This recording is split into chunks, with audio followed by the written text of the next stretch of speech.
Katt oli keeruline, äärmiselt keeruline.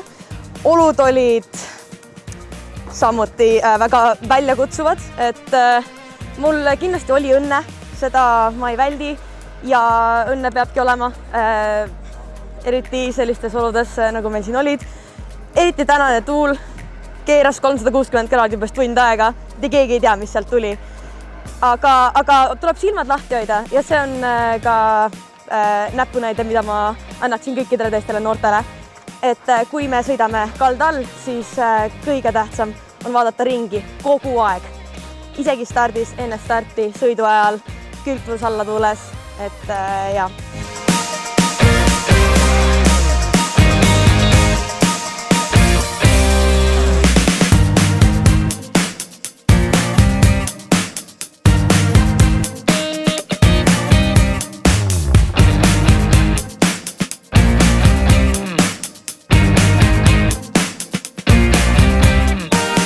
Mulle väga meeldib nagu Saaremaal purjetada ja tugev tuul oli, mis on minu jaoks nii-öelda parem siis ja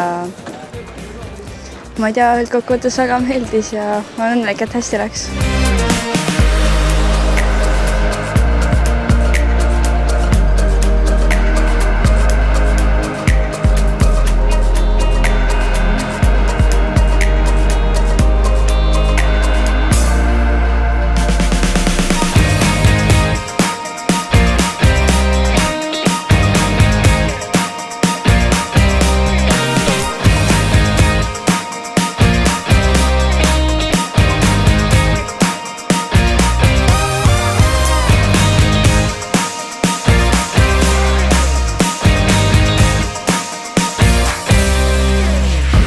Ei, täna ei läinud väga hästi, eile läks paremini.